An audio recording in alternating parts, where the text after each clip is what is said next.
Merci au Seigneur pour sa grâce, ce matin qui nous accorde de pouvoir être unis encore en son nom, sous son saint regard. Ce matin, on est sous son regard, on est dans sa présence. Il est celui qui est avec nous. Vous savez, ce qui est merveilleux avec Jésus, c'est que il est à nos côtés, il marche avec nous et il vit en nous. Ne me demandez pas comment il fait, on ne peut pas expliquer Dieu, c'est Dieu. Ça fait partie de ses attributs, de son omniscience, de son omnipotence, omniprésence. Il est partout à la fois parce qu'il est Dieu. Vous savez, si nous ce matin on est là, on est, voyez, à Montaudan, on n'est pas à Port-Tête par exemple, c'est logique. Mais lui, il est partout, il est Dieu. Et des hommes ont essayé d'expliquer, mais on ne peut pas expliquer Dieu. C'est impossible. Comment voulez-vous qu'on explique Dieu? Le jour où on pourrait expliquer Dieu, alors Dieu ne serait plus Dieu. Vous avez bien compris? Dieu est un mystère qui nous dépasse et on connaît ce qu'il a bien voulu nous révéler de lui. Et nous voulons déjà le remercier et l'honorer pour ce qu'il nous a fait connaître au travers de son Fils Jésus-Christ. Nous avons un accès auprès de lui aujourd'hui parce que Jésus-Christ s'est dérangé de son ciel de gloire et a marché sur la terre des hommes. Vous savez, un jour, un homme a dit cela, celui qui avait marché sur la lune. Il a dit alors, lorsqu'il est revenu, quel effet ça fait? Est-ce qu'il y a quelque chose de terrible qui s'est produit? Il a dit, vous savez, il dit pour moi, ce n'est pas que moi j'ai marché sur la lune, c'est un détail. Mais il dit le plus important, c'est que le Créateur est venu marcher sur la terre. Et vous savez, l'homme il a marché sur la lune, et qu'est-ce que ça nous a apporté? Dites-moi la vérité. Tony, dis-moi, ça t'a apporté quelque chose, toi? Est-ce que quelqu'un peut me dire ce que ça lui a apporté? Je crois que c'est Neil Armstrong qui a marché sur la lune, si je ne me trompe pas. Est-ce que ça vous a apporté quelque chose? Et en plus, on n'en est pas vraiment sûr. Est-ce que c'est pas un trucage? J'aurais d'en savoir. Parce qu'on n'y était pas, nous, quand il est monté sur la lune. Et puis les hommes nous disent, mais on n'en est pas sûr. Jésus non plus, on n'y était pas quand il est venu marcher sur la terre. Mais il y a le Saint-Esprit qui est là et qui nous convainc aujourd'hui. La Bible va dire, c'est lui qui nous convainc de péché, de justice et de jugement, et qui nous conduit dans toute la vérité. Il témoigne à notre esprit que nous sommes enfants de Dieu. Alors que l'homme est marché sur la lune, c'est bien, ça ne nous a rien apporté. Et ça n'a pas fait avancer pourtant pour autant le monde. Mais que Jésus est venu marcher sur la terre, ça nous a apporté la vie. Ça nous a apporté une place auprès du Père. Ça nous a apporté la paix. Ça nous a apporté la joie. Ça nous a pardonné de nos péchés. Seigneur, quelle grâce de savoir que Jésus est venu marcher sur la terre des hommes. Amen. Que son nom soit béni à Jésus. Le cantique que le frère vient de chanter dit un strophe dedans. Non, ne permets pas, mon roi, que ce monde m'éloigne de toi. Vous savez, le monde a vite fait. Il faut toute une vie pour essayer de construire un témoignage. Et vous avez vu bien souvent de fois, c'est pas évident, frères et sœurs. Je prends la connaissance de cause. C'est pas évident d'avoir un témoignage qui convient devant les hommes. Parce qu'on ne peut pas plaire à tout le monde. Malheureusement, c'est comme ça. On va plaire à certains et on va déplaire à d'autres. Mais on essaye, tant bien que mal, de construire notre témoignage pendant toute notre vie. Il faut toute la vie pour apprendre à se perfectionner, à s'améliorer, à s'approcher de Dieu. Et il faut quelques secondes pour tout détruire. Le diable, croyez-moi, il est rusé et il sait comment faire. La Bible va nous dire une chose, et j'en étais, vous savez, je n'ai pratiquement pas dormi de la nuit, et je ne dis pas ça pour dire que j'ai fait quelque chose de terrible. J'ai fait mon devoir de serviteur de Dieu, en tant que serviteur de Dieu, on prêche la parole, eh bien on doit demander au Seigneur qu'est-ce qu'il veut dire. Et puis depuis quelque temps, moi j'ai choisi de faire un petit peu différemment. Avant, je prenais le samedi, puis toute la journée, je me plaçais à part. Et maintenant, je fais un peu différemment. Souvent, ça m'arrive de le faire aussi le samedi, mais ça m'arrive très souvent le samedi soir de passer la nuit à passer en communion avec Dieu, à chercher, à prier le Seigneur. C'est comme ça. Et puis, alors j'ai une pensée dans mon cœur. J'ai écrit, je sais pas, j'ai écrit pas mal de choses toute la nuit là.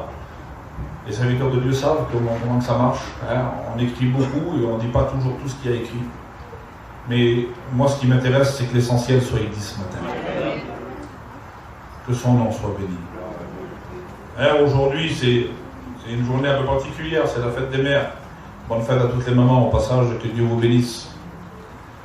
Mais aujourd'hui, on ne veut pas fêter la fête des mères. Hein, après-midi, après là, on va manger ensemble. Mais ce n'est pas le but pour lequel on est réunis là. On est réunis parce que Jésus est là. Amen. Et on veut bien fêter bien ce qu'il nous a demandé de faire. Faites ceci en mémoire de moi. Prendre le pain et le vin, de ce qu'il a accompli pour nous. Ça, c'est notre vraie fête à nous, c'est notre vrai Pâques à nous, ça. De pouvoir dire, Seigneur, on veut se réjouir en ta présence. Amen. Il y a un verset que j'ai noté dans la parole de Dieu, vous le connaissez tous. C'est dans 1 Pierre au chapitre 5 et au verset 8. La Bible dit comme ceci: soyez sobres, veillez, votre adversaire le diable rôde comme un lion rugissant, cherchant qui il dévorera. Et la Bible nous appelle ce matin, Église de Dieu, à être dans la sobriété, à vivre sobrement. Vous savez, quelqu'un de sobre, ben, on le sait, hein, le contraire de sobre, c'est quelqu'un qui est ivre, quelqu'un qui a soit bu ou soit qui s'est drogué, et qui n'est plus responsable de ses actes, qui bien souvent de fois ne conduit pas, même pas ses paroles, et qui lorsqu'il marche, il ne marche pas droit, mais il marche en titubant. C'est quelqu'un qui perd un peu l'équilibre, qui ne sait pas où il va. Il croit d'avancer, mais bien souvent de fois il recule. Vous avez vu des vidéos sur Internet et ça nous fait rire. En vérité, c'est même rigolo de voir lorsqu'une personne a bu et il marche et qu'il trentole, qu'il tombe à droite, qu'il tombe à gauche, il fait 2 pas en avant et puis il en fait 4 en arrière. Il croit, lui, il veut avancer. Mais parce qu'il n'est pas sobre, alors sa direction n'est pas bonne. Parce qu'il n'est pas sobre, eh bien il ne peut pas avancer dans la direction qu'il veut. Il pense avancer, il pense aller droitement, mais en réalité ce qui le dirige, c'est le degré bien de l'alcool ou de la drogue qu'il a en lui. Il n'est pas responsable de ses actes. Eh bien dans le monde, lorsqu'on est plein du monde, ce n'est pas notre vie, ce n'est pas nous qu'on se dirige. Mais c'est le monde. On croit avancer droitement, mais on est comme ces personnes qui sont ivres. Lorsqu'on est dans le monde, on marche bien un peu à tâtonnant, on titube, on va à droite, on va à gauche, on tombe, on se relève, on croit avancer, mais on recule. On n'arrive pas à atteindre le but qu'on s'est fixé. Et puis vous avez vu quelqu'un qui a bu, et puis on regardait dernièrement des vidéos des hommes ivres qui se battaient. Ils croyaient se battre, c'était des grands boxeurs, mais ils se tapaient au ralenti, c'est rigolo, ça nous fait rire. Eh bien voilà ce que le monde fait. Il veut remplir ton cœur de ces choses eh bien, qui ne sont pas la gloire de Dieu, à seul fait que le diable puisse rire de toi. Ce matin, ce que Dieu veut, c'est que nous soyons sobres, frères et sœurs. Une église sobre. Et puis j'ai regardé un petit peu ce que sobre voulait exactement dire. Sobre veut dire mesurer. Quelqu'un de mesuré, quelqu'un qui ne dépasse pas ses limites. C'est quelqu'un de modéré. Et modéré veut dire qui se tient éloigné de tout excès. Restez, eh bien, dans le raisonnable. Ne pas dépasser les excès. Soyons sobres ce matin. En grec, ça se dit népho. Éloigné de tout excès. Être calme. Être concentré. En esprit. Être modéré et sans passion. Voilà ce que ça veut dire sobre en grec. Être sans passion. Rien dans ce monde qui puisse nous attirer et nous attacher. Soyez sobres et veillez. Pourquoi? Parce que votre adversaire, le diable, rôde comme un lion rugissant. Et puis dernièrement, je regardais un reportage, et puis certainement que la plupart d'entre nous ont vu déjà ces reportages à la télévision, excusez-moi pour ceux qui sont peut-être en deuil. Lorsque l'on voit bien ces reportages sur les lions qui sont là et puis qui veulent attaquer le troupeau, vous avez vu un petit peu comment ils font. Ils sont là, ils prennent leur temps, hein. Ils ne vont pas se jeter à l'aveuglette, non, ils prennent le temps, ils observent, ils regardent. Et puis à un moment donné, ils regardent jusqu'à ce qu'ils voient, eh bien, la plus chétive du troupeau. Celle qui va être plus facile à avoir. Alors qu'est-ce qu'il va faire? Il ne va pas directement sauter dessus. Il va commencer par l'effrayer par ses rugissements, par sa grosse poids. Il va commencer par effrayer eh bien, l'animal qui est là, qui est un peu chétif. Alors qu'est-ce qu'il va faire? Il va commencer à l'éloigner du troupeau. Parce qu'en l'éloignant, ça sera plus facile pour lui. Parce que lorsque bien la proie est seule, c'est plus facile pour le lion de sauter dessus et de la choper dans ses griffes. Et lorsqu'il la chope, vous savez ce qu'il fait? Eh bien, tout simplement, excusez-moi l'expression, mais c'est comme ça que ça se dit, le lion ouvre sa grande gueule, parce qu'il a une grande gueule, croyez-moi. Il prend bien le museau là, de sa proie, ou la gueule de sa proie, dans sa bouche à lui, et là, il l'étouffe, et il l'empêche de respirer.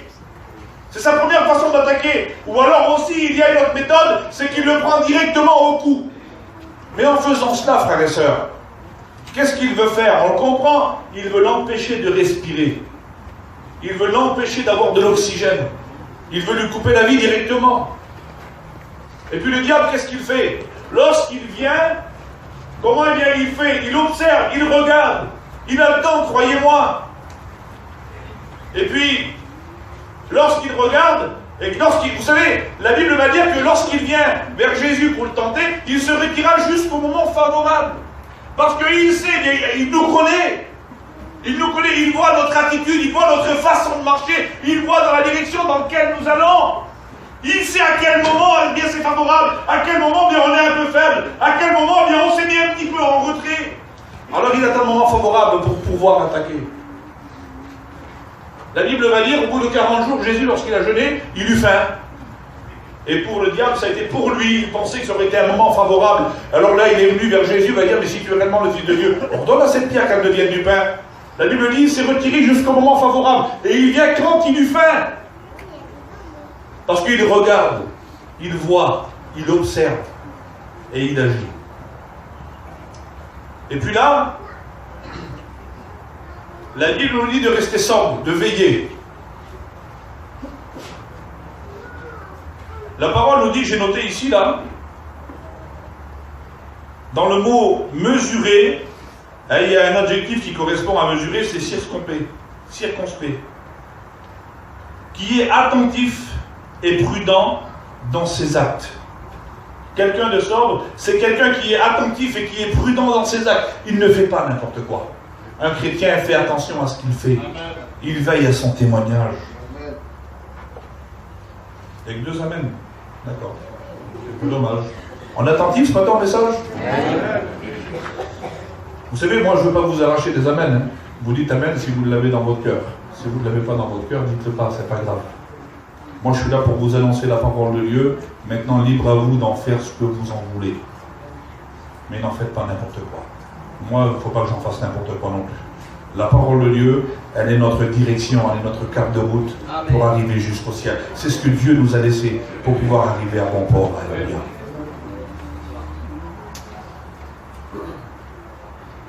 La Bible nous dit, au verset 5, « Résistez-lui avec une foi ferme. » Jacques 4,7 va dire, « Soumettez-vous donc à Dieu, résistez au diable, et il fuira loin de vous. » Alors j'ai regardé aussi résister en grec, comment ça se disait. Alors c'est pas simple à prononcer. Ça se dit antikatistémie.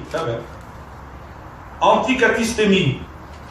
Se placer dans l'opposition. Nous résister, on sait que on va être là, on va forcer, on va résister. Pour nous c'est ça le mot résister. Mais ça a une signification plus importante, c'est se placer dans l'opposition, disposer des troupes, mettre une armée en ligne de bataille. Voilà qu'est-ce que c'est réellement le mot résister. Disposer des troupes et se ranger en ligne de bataille. Oui, d'accord, on va se ranger en ligne de bataille. Mais comment nous rangeons-nous? Pour quelles raisons nous rangeons-nous? Et puis lorsque nous sommes rangés en rang de bataille, réellement, est-ce que nous combattons? Parce qu'il y a bien des personnes qui ont été rangées en rangement de bataille, mais qui n'ont pas combattu. On n'a qu'à prendre tout simplement l'armée de Saül. L'armée d'Israël avec Saül, la Bible va dire que quand Goliath était en face d'eux, ils étaient rangés en bataille pourtant. Ils poussaient des grands cris, mais ils ne bougeaient pas, ils ne faisaient rien. Pourquoi? Parce qu'ils étaient effrayés. Parce que Goliath, ce jour-là, devant eux, était comme ce gros lion-là qui criait et qui faisait peur avec son rugissement. Le diable, eh bien, vous savez, il va essayer de nous effrayer. Il va vouloir nous effrayer avec des mots. Mais maintenant, la Bible va dire c'est à nous de résister, de se mettre en rang de bataille, de se mettre en face. Résistez-lui en face et il fuira loin de vous. Est-ce qu'on veut résister ce matin, Église de Dieu? Il y a un exemple dans la parole du Seigneur, une histoire que j'ai prise. Vous connaissez cette histoire, ça se trouve dans Daniel, au chapitre 1 et au verset 3. J'ai pris cette parole parce que le Seigneur me mettait à cœur cela, et c'est un petit peu cela qui correspond avec, pour moi, ce que j'ai reçu dans mon cœur, avec 1 Pierre 5,8, résistez au diable, et il fuira loin de vous. Jacques 4,7. Pourquoi il faut lui résister? Je vais vous partager cette pensée que le Seigneur a mis dans mon cœur. Je ne vais pas vous faire la lecture, ça serait beaucoup trop long. Mais on connaît l'histoire de la parole. C'est que dans Daniel, la Bible va nous dire dans Daniel, le chapitre 1, la parole nous dit que Nebuchadnezzar va marcher contre Jérusalem et il va l'assiéger. Il va dominer. Il va en prendre possession. Et puis la parole va dire que Nebuchadnezzar va dire à Ashpenaz, un de ses chefs qui était là, un de ses serviteurs à lui, qui était chef de son armée, il va dire, voilà, tu vas prendre parmi les Hébreux là, tu vas prendre des garçons d'une lignée royale et d'une race noble. Tu ne vas pas prendre n'importe qui. Et tu vas les amener en captivité jusqu'à chez nous. Et puis la parole va nous dire que tel fut le cas. Parmi tous ceux qui s'y trouvaient, il y a 4 personnages, 4 hommes qui vont être là et pris en captivité. Il y a Daniel, il y a Anania, Azaria, Michaël. Ils vont être amenés à Babylone. Et Babylone, de Jérusalem, en regardant un petit peu, il n'y avait pas tout à fait 1000 km environ de distance entre Babylone et Jérusalem. Et il fallait quand même, à l'époque, suivant le moyen de locomotion qu'ils avaient, il fallait environ presque 3 mois de trajet. C'est énorme. Pour arriver de Jérusalem à Babylone. Et puis lorsqu'ils sont arrivés là-bas, la Bible va dire qu'une chose. Ils vont les placer, et puis le roi va dire, voilà, il faut qu'ils soient placés pendant 3 années dans un endroit, et il va falloir que d'abord, vous leur apprenez la langue des Chaldéens.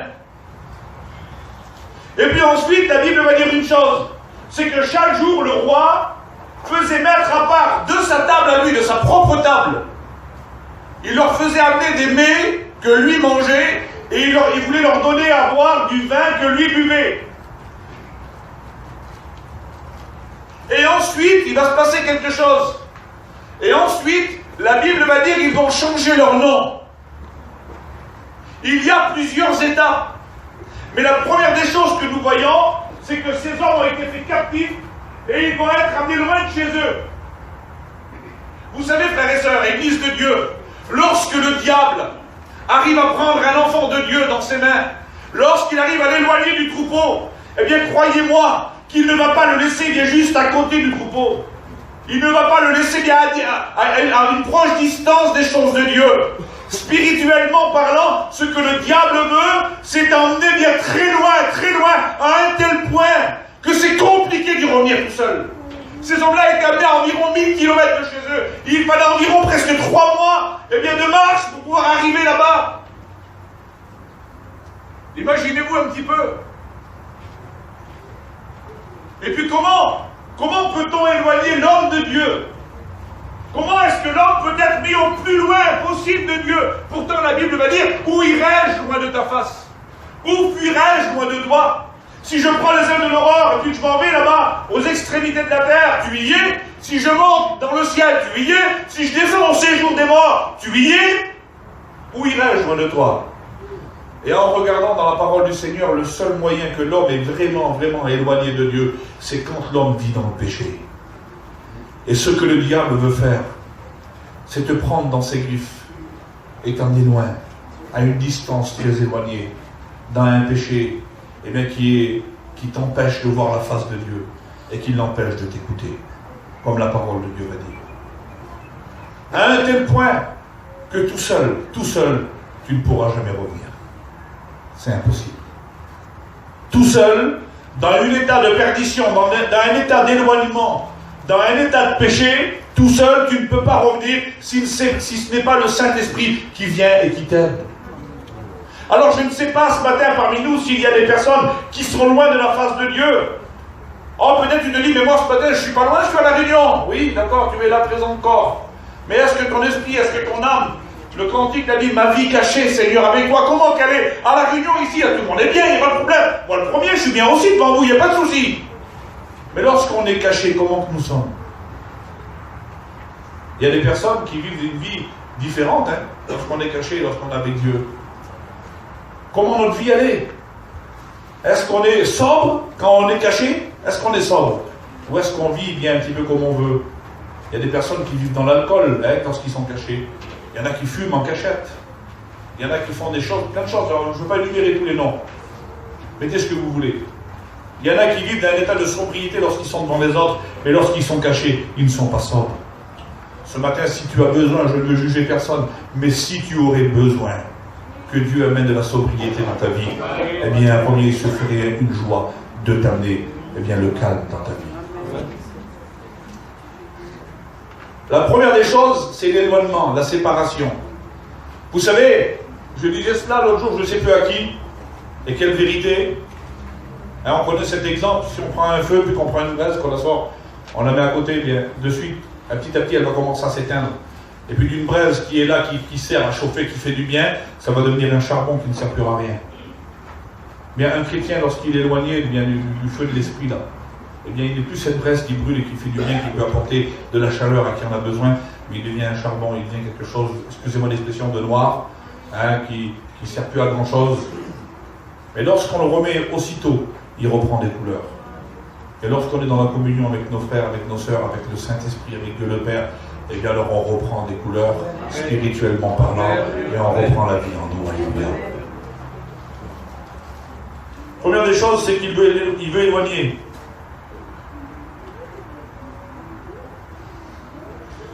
Deuxième chose que j'ai notée là, c'est leur apprendre la langue des Chaldéens. C'est pas leur langue. Et puis j'ai regardé un petit peu. Qu'est-ce que le mot chaldéen veut dire? Chaldéen, en hébreu, se dit chaldé. Ça se ressemble, hein? Vous savez ce que ça veut dire? La signification, ça dit comme des démons. Le mot chaldéen veut dire comme des démons. Et puis lorsqu'ils vont les mettre à part, là ici dans le palais du roi, ils veulent leur apprendre la langue des Chaldéens. Vous avez vu, lorsqu'une personne s'éloigne de la maison de Dieu, son langage commence à changer. Il n'a plus un langage digne de la parole du Seigneur, mais il a des fois un langage digne de ce monde, un langage mondain, un langage, eh bien, qui n'est pas terrible. Ce langage, eh bien, qui est comme des démons, la Bible veut dire. Vous imaginez un petit peu le langage des Chaldéens? Ce matin, Église du Seigneur, prenons garde que nous puissions avoir dans notre vie aucun langage, aucune note dans notre bouche des Chaldéens, mais que nous puissions avoir ce langage digne de la parole du Seigneur. Amen.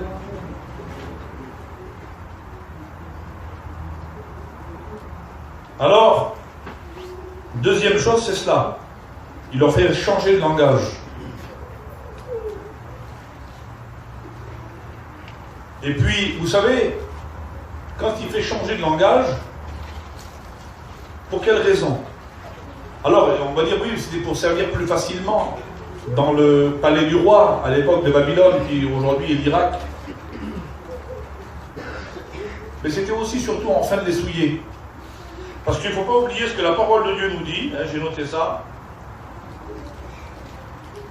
Dans Matthieu au chapitre 15 au verset 11, que l'homme est souillé par ce qui sort de sa bouche, et non par ce qui en rentre, lui veut dire. C'est ce qui sort de la bouche de l'homme qui le souille. Et la Bible va dire une chose, que lorsqu'on est souillé, Apocalypse chapitre 21 verset 27, il nous parle de la nouvelle Jérusalem, et il nous dit comme ceci, il n'entrera chez elle rien de souillé, ni personne qui se livre à l'abomination et au mensonge. Voilà pour quelle raison, Église de Dieu, le diable veut nous éloigner, veut nous donner notre langage qui souille notre vie, qui souille notre témoignage, à seule fin que nous ne puissions pas avoir accès à la nouvelle Jérusalem. Est-ce que nous voulons ce matin avoir notre place et notre droit d'entrer dans la nouvelle Jérusalem? Amen. Alors faisons attention. Et il y a ce cantique qui dit faisons attention de la manière dont on parle, de la façon dont nous parlons, parce que c'est de l'abondance du cœur que la bouche parle. Alors ensuite, au verset 5, troisième point, la Bible dit que le roi leur assigna pour chaque jour une portion des mets de sa table et du vin dont ils buvaient. Ces hommes-là étaient des Hébreux, et puis eux, ils avaient une certaine façon de se nourrir. Ils ne devaient pas faire n'importe quoi. Ils ne devaient manger rien d'impur. Ils devaient manger une nourriture saine. Et là, le roi, la Bible va dire, il va essayer, lui, de leur amener des mets de sa table. D'aimer, c'est quelque chose de succulent. Hein, si on regarde le mets, qu'est-ce que c'est? C'est quelque chose de succulent, quelque chose de bon, quelque chose d'agréable, de délicieux. C'est très bon. Et puis le roi, il veut à tout prix bien leur faire manger sa nourriture. Il veut véritablement que ces hommes-là deviennent véritablement des Chaldéens. Alors il leur donne sa nourriture. Et puis ces hommes-là auraient pu dire, bien, finalement, c'est quand même honorable, le roi, ce qu'il mange, il nous le donne. Mais la Bible veut dire une chose, c'est que Daniel et ses compagnons vont résoudre dans leur cœur, vont se résoudre. Ça va être des hommes résolus de ne pas se souiller avec les mets de la table du roi. Le roi veut leur faire accepter ce qui n'est pas dans leur loi, ce qui n'est pas dans leur tradition, ce qui n'est pas dans leur habitude, ce qui est impur, et bien selon la loi de leur père. Le diable, ce qu'il voudra, c'est te donner ce qui ne correspond pas à la parole de Dieu, ce qui est le contraire de la parole de Dieu, à seule fin, et bien que là, encore une fois de plus, que tu puisses être souillé et que tu puisses être reprochable et répréhensible devant Dieu. La Bible va dire aussi, il veut leur donner du vin de sa table que lui buvait. Vous savez, le vin, hein, c'est le symbole de la joie. Et nous, ce matin, nous prenons bien le vin là, qui nous représente le sang de Jésus. Hein, on sait que nous, c'est symbolique, hein, c'est pas véritablement le sang et ni la chair, c'est symbolique, c'est représentatif. Mais on sait que nous, lorsqu'on prend bien ce vin là, ça met la joie dans notre cœur. Pourquoi? Pas parce qu'on est ivre, non, mais parce qu'on se rappelle de ce que Jésus a fait pour nous. Et le diable, ce qu'il veut, lui là, le roi Nebuchadnezzar, c'est leur donner de son vin à lui, pour leur donner la joie de leur pays, de son pays. Ce que le diable veut, c'est que tu bois à la table du monde, pour que tu puisses avoir la joie de ce monde, mais que tu oublies la joie de ton salut, que tu oublies la joie de Dieu, que tu oublies la joie là, de communier, de te rappeler de ce que Jésus a fait pour toi.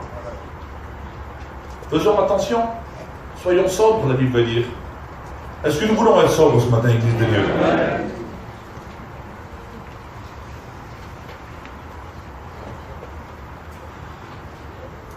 Verset 7, quatrième chose, il leur change leur nom. Une fois qu'il a fait toutes ces étapes-là, leurs noms vont être changés à ces hommes. Le premier s'appelait Daniel.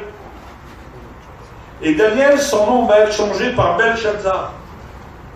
Belshazzar, Daniel veut dire Dieu est mon juge. Et Belshazzar veut dire faveur du Dieu Bel. Et Bel vient de Baal.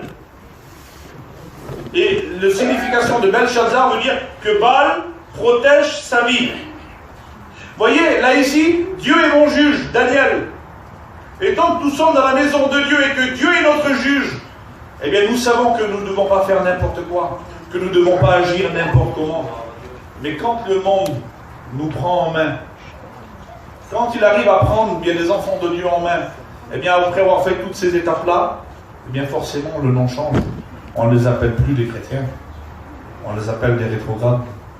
Ou alors on les appelle, si c'est quelqu'un qui s'est mis dans l'alcool, le nom change d'un chrétien qui signifie Christ, hein, petit Christ, qui signifie aussi oint. Le nom change.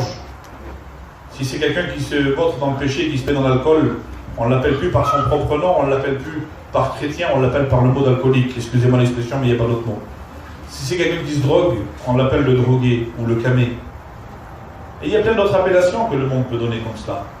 On peut aussi tout simplement, le monde l'appelle aussi le perdu, le tombé, mettez le nom que vous voulez. Hein. Daniel, Dieu est mon juge. Et là ici, ils veulent le donner, donc ils lui donnent le nom de Belshazzar.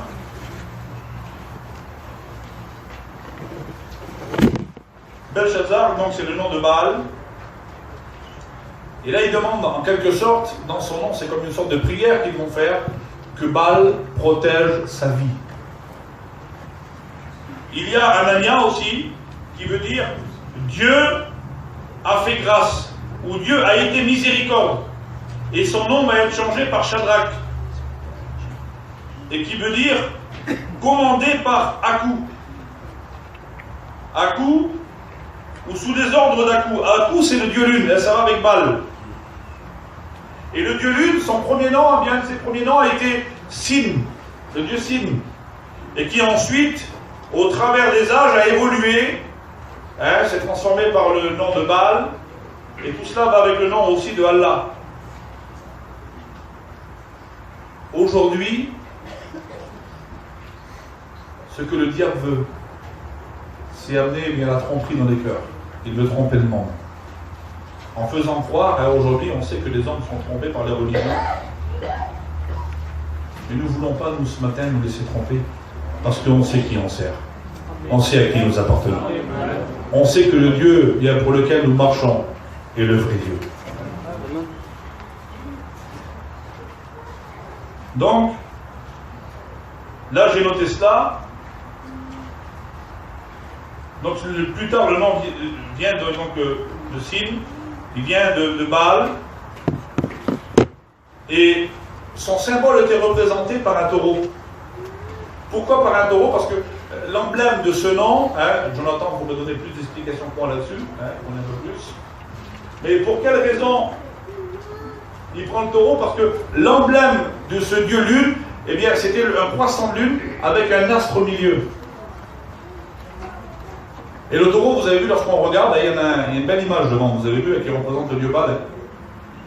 Avec ses cornes, ça forme comme un croissant de lune. C'était une représentation. Et puis, l'astre au milieu, là, avec le croissant de lune, là, c'est pas plus compliqué que cela, ça représente l'astre brillant, Lucifer, qui est devenu Satan. Voilà un petit peu le nom. Hein, quelle différence lorsqu'on est dans la maison de Dieu et qu'on a notre nom de chrétien, d'enfant de Dieu, notre nom glorifie Dieu. Et quand on est dans le monde, lorsque le diable a pris bien les enfants de Dieu, il les a éloignés, il les a amenés loin, il leur a donné sa nourriture, il leur a donné son vin, il leur a appris bien une nouvelle langue, le langage de ce monde, eh bien on a un nom qui ne glorifie plus Dieu, mais qui glorifie le prince de ce monde.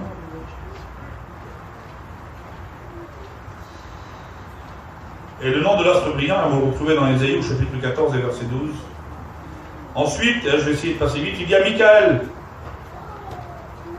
Michaël, son nom voulait dire, imaginez-vous avec quelle beauté et quelle signification, qui est ce que Dieu est. Qui est ce que Dieu est. Et nous, la Bible nous appelle, hein, je crois que c'est que la Bible dit, c'est à Antioche pour la première fois que l'Église fut appelée chrétien. Et chrétien, comme j'ai dit tout à l'heure, hein, est une dérivée de Christ, hein, qui était, le mot en latin, se dit Christianos, et puis ensuite qui est devenu Christos, et qui veut dire, ça a la même signification que Christ, et que Christ veut dire loin. Qui est ce que Dieu est. Un chrétien est censé être ce que Jésus était, loin de l'éternel, pour apporter la bonne nouvelle, pour apporter la parole. Et un chrétien se doit d'être loin par l'Esprit de Dieu pour apporter cette bonne nouvelle au monde. Puis je notais un petit peu vite fait ici, qui est ce que Dieu est. Mais Dieu est quoi? Il est tellement de choses. Il est l'amour, il est la sainteté, il est la paix, il est la pureté, il est notre salut. Et son nom à lui a été changé en Méshach, qui signifie, qui est semblable à Akou. En fait, les noms là se rejoignent et ils se complètent. Qui est semblable à Akou. Et puis, vous savez aussi qu'est-ce qu'il dit? Aussi, son nom Méshach signifie je suis de peu de valeur. Vous imaginez un petit peu? Auparavant, son nom veut dire qui est ce que Dieu est. Et quelle valeur? Quelle valeur d'être bien comme Dieu? D'avoir ce témoignage de chrétien. Vous avez bien compris, on n'est pas comme Dieu aujourd'hui. Mais on doit avoir ce témoignage. La Bible va dire, ayez en vous les sentiments qui étaient en Jésus-Christ. Et l'homme de Dieu va dire, soyez mes imitateurs comme moi-même je l'étais de Christ. Donc nous sommes sur la terre, nous, Église de Dieu, les représentants légaux du ciel. Amen. Nous sommes des ambassadeurs, des ambassadrices du ciel. Et un ambassadeur est là pour représenter son pays. Lorsqu'il va dans un pays et bien ailleurs, lorsqu'il va dans une ambassade, c'est pour représenter son pays. Et Dieu nous a établis en tant qu'ambassadeurs pour représenter le ciel sur terre. Amen. Nous sommes censés représenter Dieu. Alors faisons attention. Parce que dans ces jours difficiles, voilà ce que le diable veut faire. Il veut t'éloigner du troupeau. Alors je ne sais pas à qui s'adresse cette parole, mais ce matin, Dieu connaît ton cœur, il connaît ta vie, et toi tu sais que c'est pour toi. Et il est celui ce matin qui veut te donner des forces nouvelles, à ce fin de t'éviter de partir loin, loin de la maison du Père. Jérusalem. Et il y a aussi, j'aimerais passer vite, Azaria. Mais avant, ce que je vous ai dit, regardez, qui est ce que Dieu est. Et son nom, lorsqu'il change de Michael, il l'appelle Shadrach, ou Meshach plutôt. Je suis de peu de valeur. Comment que le diable fait dégringoler le témoignage, l'espérance, l'honneur, la vie d'un chrétien. Je suis de peu de valeur. Lorsque nous sommes dans le monde, vous savez ce qui fait notre valeur à nous? C'est pas nous, hein? Parce qu'en vérité, sans Jésus, on est sans valeur. Mais ce qui fait notre valeur, c'est que Jésus vit en nous. C'est que quand on est, il y a des Michael, qui est ce que Dieu est, des personnes qui marchent dans la droiture, des personnes qui marchent dans la vérité. Mais quand le diable prend en main, eh bien alors on redevient des gens de peu de valeur. Quelle différence? Azaria, l'Éternel a secouru. Et combien de fois l'Éternel nous a secourus? Lorsque nous avons fait le vœu de dire Seigneur, oui, je te suivrai dans les bons comme dans les mauvais jours. À ce moment-là, et même avant le baptême, le jour de notre conversion, le jour de du baptême de régénération, de la nouvelle naissance, Dieu, l'Éternel pour nous, a été un secours. Il nous a secourus. Il nous a enlevé de la voie de la perdition. Il nous a enlevé de la mort éternelle. Et il nous a secourus et il nous a donné la vie éternelle. Et à lui, son nom change aussi. De Azaria, ils vont l'appeler Abed-Nego. Et là aussi, son nom, Seigneur, c'est tous des noms qui glorifient le diable. Abed-Nego veut dire serviteur de celui qui brille. Vous imaginez un petit peu? Serviteur de celui qui brille. Quand le diable a réussi à faire franchir à un chrétien toutes ces étapes en marche arrière, parce que c'est la marche arrière, il retourne en arrière. Après avoir accepté tout cela, eh bien automatiquement, on redevient des serviteurs de celui qui brille. L'astre brillant, qui est ni plus ni moins que Lucifer, l'ange de lumière, qui autrefois était un ange porteur de lumière, mais qui aujourd'hui encore veut se déguiser en cet ange de lumière pour pouvoir tromper l'homme. Serviteur de celui qui brille. Ce matin, Église du Seigneur, soyons sobres. Ne nous laissons pas avoir. Est-ce qu'on veut ce matin, ensemble, ne pas nous laisser avoir dans les pièges du diable? Malheureusement, il y a eu déjà beaucoup de chrétiens, il y a même eu des serviteurs de Dieu qui se sont laissés prendre à son piège. Alors c'est vrai que on devrait juger ceux qui se font, mais je vous dis, moi, en vérité, parce que Dieu ne nous a pas établis en tant que juge. Quand votre frère dans la chair se fait mal ou se blesse, est-ce que vous allez le critiquer, vous, lorsque vous avez un frère qui est malade, qui est à l'hôpital, qui est souffrant, qui est même mourant? Est-ce que vous allez parler sur lui lorsque votre frère dans la chair est malade? Dites-moi voir. Est-ce que vous allez y faire du mal plus que ce qu'il souffre? Ou allez-vous plutôt être à ses côtés, essayant de l'encourager, essayant de l'aider, essayant de le relever, essayant d'avoir une parole douce et agréable qui lui fera du bien? En ce moment, nous, c'est un petit peu ce qu'on vit lorsqu'on voit notre sœur Georgia. On la voit, lorsque bien, je suis à côté d'elle, mon cœur est brisé, mon cœur est en miettes parce que je la vois souffrir. Je voudrais faire tout ce qu'il y a en mon pouvoir pour lui apporter du bien. Vous comprenez bien que dans sa souffrance, je n'ai pas envie de lui apporter de la souffrance encore plus. Et dans le domaine spirituel, frères et sœurs, il faut que ce soit pareil. Lorsqu'on voit un chrétien qui a tombé, même un serviteur de Dieu qui a perdu son ministère pour X ou X raison, peu importe la raison, nous devons être là à tendre la main. Nous devons voir en nous les sentiments qui sont en Jésus-Christ. Jésus-Christ ne nous a pas appelés à blesser nos frères, à leur faire du mal lorsqu'ils ont mal. Mais au contraire, Jésus nous a appelés à aller penser leur plaie, à pouvoir aider bien nos frères qui ont besoin de la grâce du Seigneur. Ce que je dis là, je ne le dis pas pour le faire beau, je le dis parce que dans mon cœur, moi, c'est comme ça. Et en disant ça, frères et sœurs, je ne me crois pas plus que vous. Pas du tout. Mais dans mon cœur, j'ai ce désir-là, c'est d'aider mes frères et mes sœurs qui ont besoin de la grâce du Seigneur. Parce qu'aujourd'hui, c'est un, demain, ça peut être toi, ça peut être moi, qui sait. La Bible ne nous dit-elle pas que celui qui est debout prenne garde de ne pas tomber? Est-ce que la Bible ne le dit pas, ça? Quand il le dit, c'est à toi qui es debout aujourd'hui, prends garde de ne pas tomber. Parce que tu ne sais pas de quoi demain sera fait. C'est facile de parler sur quelqu'un. Ah, t'as vu un tel, il a fait ça ou il a fait ça. Et puis ça va vite sur une place. Vous savez, surtout vers nous, le téléphone voyageur, le téléphone arabe, il y a longtemps qu'il est dépassé par nous. Et puis vous avez vu en plus, vous voyez la place là, je ne sais pas combien qu'elle fait, 150, 200 mètres de long, je ne sais pas, ou 300 mètres, je ne sais rien. Le petit, là-bas, il tombe avec une trottinette ou un vélo au bout, là-bas, et ça fait mal. Et puis il y a une personne à côté qui dit, Seigneur, le petit, il s'est tué. L'autre, un petit peu plus loin, il dit, maman, le petit, il est en miettes, si tu vois, il saigne de partout. Arrivé au bout de la place, ça va, le petit, il est mort, il faut aller vite à l'hôpital. C'est vrai ou pas ce que je dis? Souvent de fois, c'est comme ça. Hein. Et je vise personne, on est tous comme ça, on est le peuple du voyage. Avant de parler, avant de faire, avant de critiquer, avant de parler sur ton frère ou sur ta sœur, attends d'avoir la vraie version. Ne parlez plus, de toute façon, il ne faut même pas parler. La Bible nous appelle à ne pas parler. Mais au contraire, à prier, à aider, à encourager. Et cette parole, elle est valable pour moi aussi. Ne nous laissons pas avoir. Ne nous laissons pas avoir l'Église de Dieu. Soyons sobres. Soyons sobres. Est-ce qu'on veut être sobres ce matin? Amen.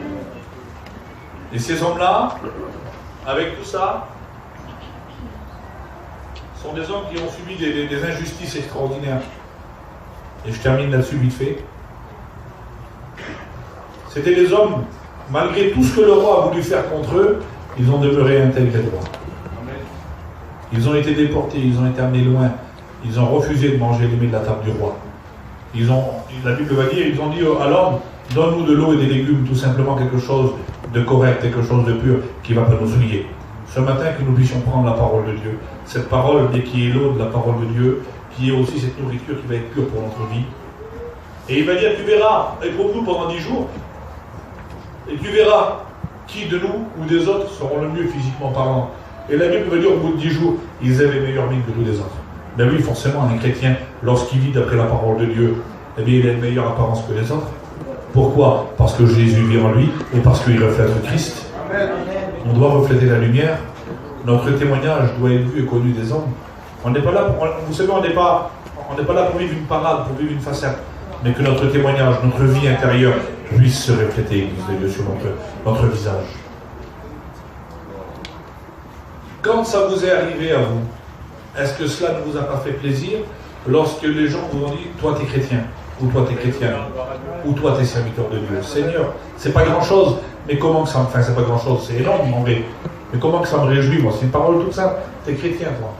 Seigneur, il voit et connaît les chrétiens, qu'on puisse se distinguer. Il y avait aussi, il les amenait à Babylone, hein, je reviens un petit peu vite faire en arrière et je termine là-dessus.